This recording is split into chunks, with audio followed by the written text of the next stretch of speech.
अम्मा, आपके बेटे ने मनी ऑर्डर भेजा है। डाकिया बाबू ने अम्मा को देखते अपनी साइकिल रोक दी। अपने आंखों पर चढ़े चश्मे को उतार आंचल से साफ कर वापस पहनती अम्मा की बूढ़ी आंखों में अचानक एक चमक सी आ गई। बेटा, पहले जरा बात करवा दो। अम्मा ने उम्मीद भरी निगाहों से उसकी ओर देखा, लेकिन उसने अम्मा को टालना चाहा।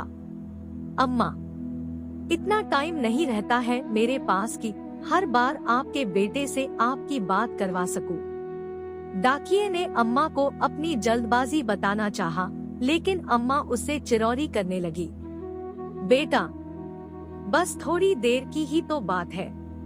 अम्मा, आप मुझसे हर बार बात करवाने की जिद ना किया करो। यह कहते हुए वह डाकिया रुपए अम्मा के हाथ में रखने से पहले अपने मोबाइल पर कोई नंबर डायल करने लगा। लो अम्मा, बात कर लो, लेकिन ज्यादा बात मत करना, पैसे कटते हैं।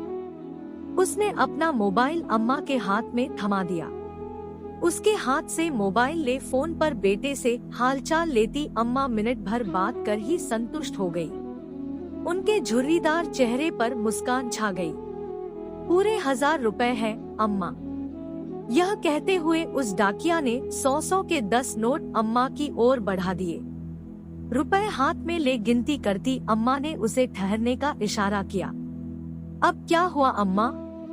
यह 100 रुपए रख लो बेटा। क्यों अम्मा? उसे आश्चर्य हुआ।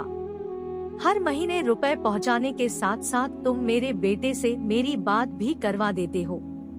कुछ तो खर्चा होता होगा ना?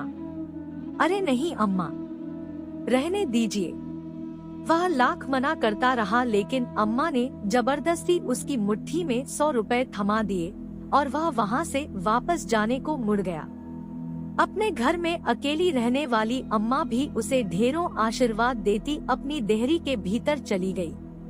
वह डाकिया अभी कुछ कदम ही वहां से आगे बढ़ा था कि किसी ने उसके कंधे पर हाथ रखा। उसने पीछे मुड़कर देखा तो उस कस्बे में उसके जान पहचान का एक चेहरा सामने खड़ा था। मोबाइल फोन की दुकान चलाने वाले राम प्रवेश को सामने पाकर वह हैरान हुआ। भाई साहब, आप यहाँ कैसे? आप तो अभी अपनी दुकान पर होते हैं ना? मैं यहाँ किसी से मिलने आया था, लेकिन मुझे आपसे कुछ पूछना है। राम प्रवेश की निगाहें उस डाकिये के चेहरे पर टिक गई। जी पूछिए भाई साहब।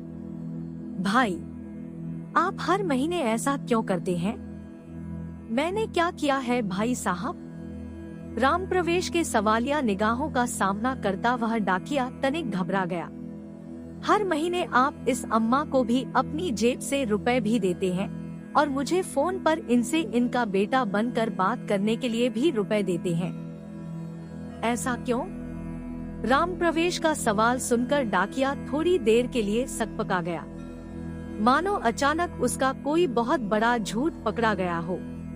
लेकिन अगले ही पल उसने सफाई दी। मैं रुपए इन्हें नहीं, अपनी अम्मा को देता हूँ। मैं समझा नहीं। उस डाकिया की बात सुनकर राम प्रवेश हैरान हुआ, लेकिन डाकिया आगे बताने लगा। इनका बेटा कहीं बाहर कमाने गया था और हर महीने अपनी अम्मा के लिए 1000 रुपए का मनी ऑर्डर भेजता था, लेकिन एक दिन मनी ऑर्डर की जगह इनके बेटे के एक दोस्त की चिट्ठी अम्मा के नाम आई थी। उस डाकिये की बात सुनते राम प्रवेश को जिज्ञासा हुई। कैसे चिट्ठी? क्या लिखा था उस चिट्ठी में? संक्रमण की वजह से उनके बेटे की जान चली गई, अब वह नहीं रहा। फिर क्या हुआ भाई? राम प्रवेश की जिज्ञासा दुगनी हो गई, लेकिन डाकिये ने अपनी बात पूरी की।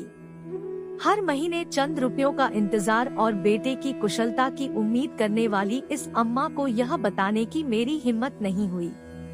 मैं हर महीने अपनी तरफ से इनका मनी ऑर्डर ले आता हूँ, लेकिन यह तो आपकी अम्मा नहीं है ना?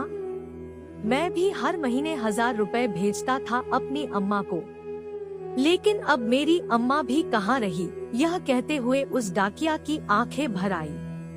हर महीने उससे रुपए ले अम्मा से उनका बेटा बनकर बात करने वाला राम प्रवेश उस डाकिया का एक अजनबी अम्मा के प्रति आत्मिक स्नेह देख निशब्द रह गया। आज मानव के पास अति आधुनिक जीवन जीने की हजारों कल्पनाएं हैं, पर जीने के लिए उसकी यह कल्पनाएं क्या उसे कोई सुख का अनुभव दे रही है? मानव वर्तमान के सुख से अनजान होकर अपने अनिश्चित भविष्य की तलाश में प्राप्त सुख की गरिमा भूल जाता है और दुखी जीवन व्यतीत करने लगता है। यद्यपि भारतीय जीवन दर्शन में अर्थ को तीसरा सुख जरूर माना, परंतु हृदय से नहीं, मजबूरी से, क्योंकि साधनों से जीवन को गति मिलती है और नियमित जीवन को लय में रखने से ही जीवन अपने लक्ष्य की तरफ अग्रसर हो सकता है। इसे हम इस युग की जरूरत कह सकते हैं। ऐसे ही स्नेह वात्सल्य की भावना है। किसी स्त्री का अपने पुत्र के प्रति जो लगाव या प्यार है, उसे स्नेह शब्द से निरूपित कर सकते हैं। मेरा मानना है कि अनजान व्यक्ति से आत्मीयता दर्शाने से अनदेखे अनकहे सुख की अनुभूति होती है। एक बार आप भी प्रयास करके देखिए।